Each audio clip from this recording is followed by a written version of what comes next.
Hi friends, hotel ஸ்டைலில் ஒரு tiffin sambar, அது நம்ம வீட்லயே ரொம்ப டேஸ்டியாக எப்படி செய்யறதுன்னு பார்க்கலாமா? ரொம்ப சிம்பிளாக ஈஸியாக டக்குன்னு செஞ்சிடலாம். இட்லி, தோசை, பொங்கல் இது எல்லாத்துக்குமே இது பெஸ்ட் காம்பினேஷனாக இருக்கும். இதுக்கு பெருசாக மெஷர்மெண்ட்லாம் ஒன்றும் தேவையில்லைங்க. எந்த கப்பில் பருப்பு அளந்து எடுக்கிறீங்களோ அதே கப்லேயே 3/4 கப் அளவுக்கு சக்கரை பூசணி எடுத்துக்கலாம்.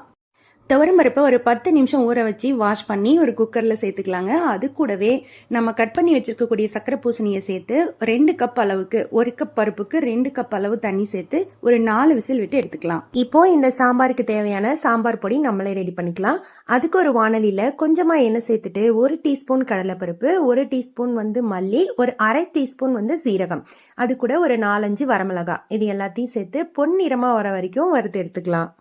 நம்ம குக்கர் விசில் வரதுக்குள்ளேயே இந்த நல்லா வறுபட்டுருங்க. இந்த வறுபட்ட பருப்பை ஆற வச்சு ஒரு மிக்சி ஜார்ல சேர்த்து நல்லா கொரகொரப்பா அரைச்சி எடுத்து வச்சுக்கலாம்.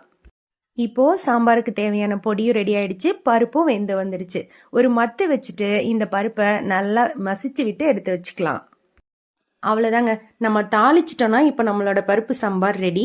அதுக்கு ஒரு வானலியில் ஒரு 4 ஸ்பூன் எண்ணெய் சேர்த்துக்கலாம். கொஞ்சமாக கடுகு, கொஞ்சம் பெருங்காயம், ஒரு 1/2 ஸ்பூன் மஞ்சள் தூள், அது கூடவே கொஞ்சம் கருவேப்பிலை சேர்த்துக்கலாம்.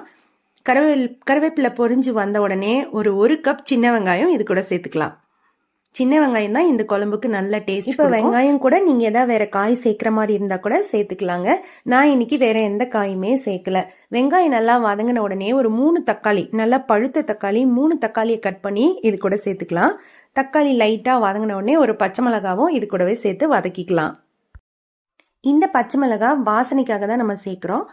அது லைட்டாக வதங்கின உடனே நம்ம ஏற்கனவே ரெடி பண்ணி வச்சிருக்கக்கூடிய சாம்பார் பொடியை இந்த தக்காளி கூடவே சேர்த்துக்கலாம். சேர்த்துட்டு கொஞ்ச நேரம் நல்லா வதக்கி விட்டுடலாம். இந்த சாம்பார் பொடி சேர்த்த உடனேயே நல்லா வாசனை வருங்க. கொஞ்ச நேரம் நல்லா வதங்கினதுக்கு அப்புறமா நம்ம ஏற்கனவே மசிச்சு வச்சிருக்கக்கூடிய பருப்பு எடுத்து இது கூட சேர்த்துக்கலாம். இதுக்கு நம்ம புளி சேர்க்கணும். நான் ஒரு எலுமிச்சம்பழம் சைஸில் புளி எடுத்து ஊற வச்சு கரைச்சி எடுத்து வச்சிருக்கேங்க. அதை இப்போ இது கூடவே நல்லா சேர்த்து கலக்கி விட்டுடலாம். புளி தண்ணி சேர்த்ததுக்கு அப்புறமா உங்களுக்கு சாம்பார் என்ன கன்சிஸ்டன்சியில் வேணுமோ அந்த அளவுக்கு நீங்கள் தண்ணி சேர்த்து நல்லா கலந்து விட்டுருங்க.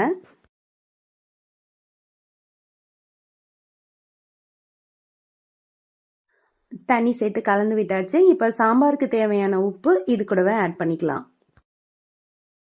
உப்பு சேர்த்ததுக்கு அப்புறமா இந்த சாம்பாரை ஒரு 5 நிமிஷம் கொதிக்க வச்சு ஸ்டவ் ஆஃப் பண்ணிடலாங்க. ஆஃப் பண்ணதுக்கு அப்புறமா ஒரு 2 ஸ்பூன் நெய் சேர்த்துக்கலாம். நல்லா வாசனையாக இருக்கும்.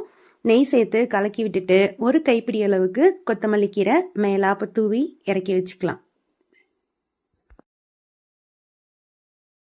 அவ்வளோதாங்க, இப்போ நம்ம சாம்பார் ரெடி ஆயிடுச்சு. ஒரு 10-15 நிமிஷத்துலேயே இந்த சாம்பாரை நம்ம வீட்லேயே வச்சிடலாம். அதுவும் ஹோட்டல் ஸ்டைலில் அவ்வளோ டேஸ்ட்டாக இருக்குங்க. இட்லி, தோசை, பொங்கல் இது எல்லாத்துக்குமே பெஸ்ட் காம்பினேஷனாக இருக்கும்.